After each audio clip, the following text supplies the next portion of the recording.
A driver we've talked about on the show with his winter wins at Allentown and Atlantic City in the indoor series from Tonawanda, New York. A guy that drives it all. Driver of the 73 for Klaus Motorsports in the ARCA series, Andy Jankowiak. Thank you so much for taking your time for the call, Andy.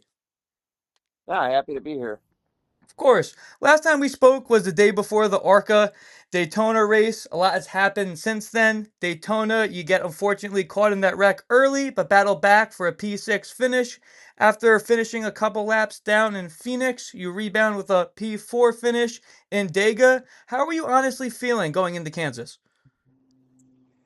We felt good. It was our first intermediate one, and we had wrecked that car in the fall, Kansas. We got Corey Dade, and we were putting it back together, and so it was a little bit of a grind getting the car done, but we got her all fixed up, and might uh might have lost just a touch of speed from where we were last year, we thought, but we the car had really good short run speed, so we had some good bursts there, and probably if the first run we kind of faded a little bit, and the second run I felt like the crew made good adjustments, and I did a better job managing my tires with the help of TJ Majors, our spotter, and I felt like we were in sixth, but we were catching fourth and fifth in a hurry. That we probably, if the race would have ran green, we probably would have ran fourth or fifth, somewhere in there for sure. But we had a caution, and then didn't get a good restart after the caution. The track got slick, and we had a first gear restart transmission, and I was spinning the tires a little bit there. So I set us back on a couple of them restarts. So that was a little unfortunate, but we were in fifth on the last lap, and another caution came out, and they did an overtime restart there, and we got pinned on the bottom there a little bit and ended up sixth. So would have liked to get a top five for it, but certainly we were kind of looking at it and figuring we got to probably find a little bit of speed here to get up to those top three, because those top three cars, like you mentioned, you talked to Lawless Allen earlier, they were they were pretty quick, so we got a little work to do to catch them guys. Hey, 10-4. Appreciate you breaking down the race. Kind of stole my next question. You were in the fifth spot for most of that first part of the race. You had that yellow on lap 48 help you stay on the lead lap. As you just mentioned, three cautions late and that overtime restart. Saying you were struggling with the restarts. When the checkered flag came, how did you feel? The car was in one piece, and we were kind of battling for a top five there, and for a small team, the top five, that is a good boost going into the next race. So I was a little disappointed that I wasn't able to get the job done and get us top five there at the end. But all in all, the car was in one piece, and I think if we finished fifth or sixth, I think we all kind of knew we had a little bit of work to do to find a little bit more speed for next time, and car had a little bit of a tight condition, so we knew we probably had to work on a couple things before Charlotte, but all in all, car was in one piece, and when you can spend 2 weeks kind of massaging the car and working on some setup stuff, that always helps. 10-4. Appreciate that insight. You're currently sitting fourth in the standings after four races of a 20 race season. How are you going to get the 73 to contend for a championship towards the end of this year?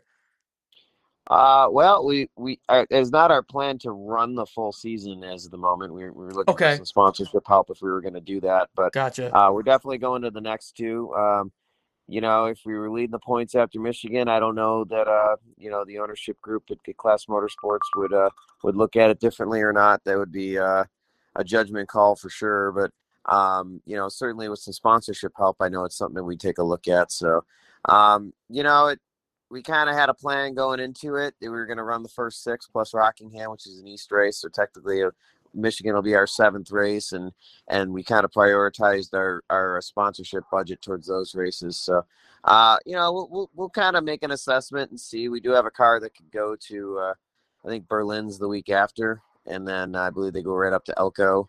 And then our road course car is pretty well intact too. So it's actually 4 weekends in a row they're running. So it's a pretty grueling schedule, and certainly with us being a smaller team, there would certainly be a chore. But if we're leading the points, who knows? 10-4. Now, Totally get it. Obviously, going against bigger teams, even in the ARCA series. So appreciate it. Like we saw in Daytona, you were working on the car yourself. So it's really cool to see a smaller team like Klaus and especially a driver like you be at the top of those standings for sure.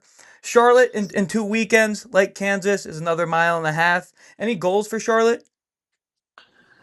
Man, just trying to get a little bit closer. I think obviously the Pinnacle guys and the Gibbs cars, they're pretty quick. I feel like we've shortened the gap up to Rev Racing and even Venturini, where we're, you know, if they bring multiple cars to the track, we probably, we can beat half of them now. So, but the Pinnacle PGR guys and the Gibbs cars, they still got a step on us for sure. So, if we could just close that gap a little bit, and I keep saying it, if we, get in those front two rows for a late restart, and you don't got to have the fastest car if it comes down to one or two quick decisions, and maybe we can make something happen there. But certainly, got to be at least the guy kind of pushing those guys. So we'd like to get to where we're sitting behind the 18 and the 28 there, and just being that next car in line should something get shuffled or guys start beating and banging, and maybe that 73 goes sneaking by when no one's looking. So that's kind of how we're assessing it. We have excellent speed, and I feel like we're plenty capable, but just gotta keep putting ourselves in the right positions and gotta steal one here. Gotcha. Appreciate you going over that for sure. Thank you so much for your time and best of luck in Charlotte. And we'll talk to you before the season ends. Happy to do it, man. We'll talk to you again. Awesome. Thanks, Andy. Yep.